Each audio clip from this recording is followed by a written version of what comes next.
नमस्कार दोस्तों, आज हम बात कर रहे हैं एक ऐसे इंसान की जिनका नाम सुनते ही हमारे दिल में गर्व और प्रेरणा का संचार होता है। रतन टाटा जी, जिनका हाल ही में निधन हुआ है। उन्होंने न केवल उद्योग जगत में बल्कि हमारे समाज में भी एक अमिट छाप छोड़ी है।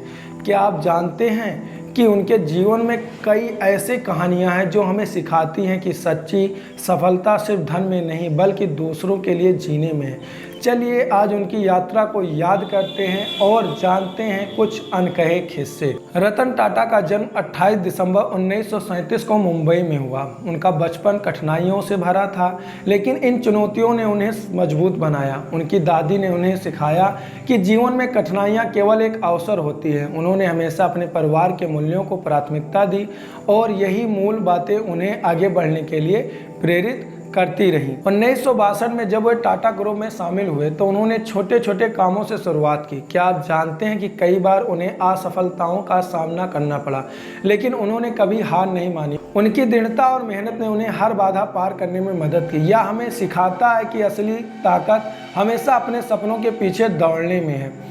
रतन टाटा ने 1991 में चेयरमैन बनने के बाद टाटा ग्रुप को नई ऊंचाइयों पर पहुंचाया। टाटा नैनो जैसे प्रोजेक्ट के पीछे उनकी सोच ने कई लोगों की ज़िंदगी बदल दी। यह सिर्फ एक कार नहीं थी बल्कि एक सपने की पूर्ति थी, जो उन लोगों के लिए जिनकी आर्थिक स्थिति अच्छी नहीं थी या उनकी संवेदनशीलता को दर्शाता है।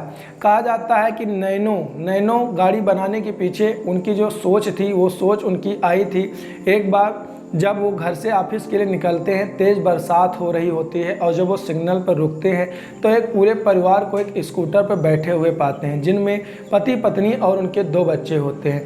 वह सोचते हैं कि इस भारी बरसात में इन फैमिली के लिए कितनी कठिनाइयों का सामना करना पड़ता होगा यदि इनको कहीं जाना पड़ता होगा और ये इनके लिए जोखिम भरा हो सकता है। उन्हें एक ऐसी गाड़ी बनाई जाए जो सभी मिडिल क्लास फैमिली अफोर्ड कर सकती हूँ। इसी सोच के साथ उन्होंने भारत की नहीं पूरे विश्व की सबसे सस्ती कार नैनो कार लॉन्च की। रतन टाटा की जिंदगी में एक दिलचस्प प्रेम कहानी भी है। उन्होंने एक अमेरिकी महिला के साथ यह गहरा रिश्ता साझा किया। यह प्यार कई सालों तक चला, लेकिन पारिवारिक दबाव और व्यक्तिगत कारणों से यह शादी नहीं कर सके। रतन जी हमेशा कहते थे कि उस महिला ने उनकी जिंदगी को और भी खूबसूरत बना दिया। यह हमें सिखाता है कि प्यार में भी कभी कभी बलिदान करना पड़ता है। रतन टाटा का मानना था कि असली सफलता तभी मिलती है जब हम समाज के लिए कुछ करते हैं, और उनके द्वारा स्थापित टाटा टूरिस्ट्स ने शिक्षा और स्वास्थ्य के क्षेत्र में कई महत्वपूर्ण काम किए। वो हमेशा कहते थे, व्यापार का मतलब सिर्फ मुनाफा नहीं बल्कि समाज की भलाई भी है। उन्होंने इस विचार ने हमें प्रेरित किया कि हम भी अपनी आसपास के लोगों की मदद करें। एक बार रतन टाटा ने एक गरीब बुनकर से मुलाकात की।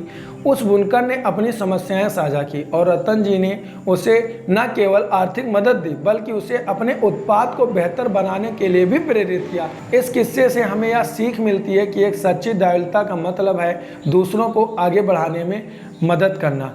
रतन टाटा की एक अनोखी कहानी है जब उन्होंने अपने कर्मचारी के लिए एक विशेष पहल की थी। टाटा ग्रुप में काम करने वाले एक कर्मचारी की बेटी की बीमारी के कारण इलाज के लिए पैसे नहीं थे। जब रतन जी को इस बारे में पता चला तो उन्होंने तुरंत फैसला किया कि न केवल उस कर्मचारी की बेटी का इलाज किया जाएगा बल्कि सभी कर्मचारियों को स्वास्थ्य बीमा प्रदान किया जाएगा। इस फैसले ने न केवल उस कर्मचारी को बल्कि पूरे टाटा परिवार को एक नई उम्मीद दी। रतन जी का मानना था कि जब कर्मचारी सुरक्षित और खुश होते हैं तभी वे अपने काम में उत्कृष्टता दिखा पाते हैं। यह कहानी हमें सिखाती है कि एक सच्चा नेता वह होता है जो अपने लोगों के लिए सोचता है, उनकी भलाई के लिए कदम उठाता है। यदि आप तेज चलना चाहते हैं तो अकेले चलें, लेकिन अगर आप दूर तक चलना चाहते हैं तो साथ साथ चलें। यह उनकी टीम वर्क और सहयोग की महत्वपूर्णता को बताता है। भारत के रत्न रतन टाटा जी को भारत रत्न से सम्मानित करने के लिए ट्विटर पर एक ट्रेंड चलाया जा रहा है।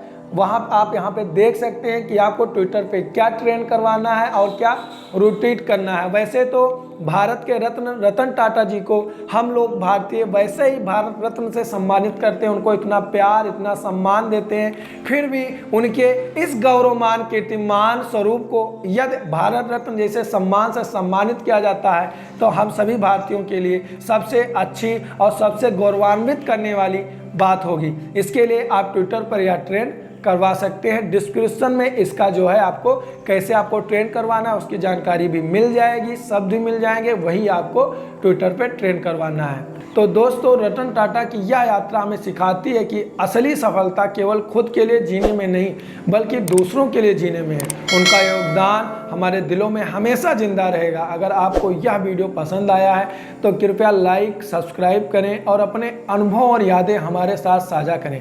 आइए मिलकर उनके सपनों को साकार करें। जय हिंद, जय भारत।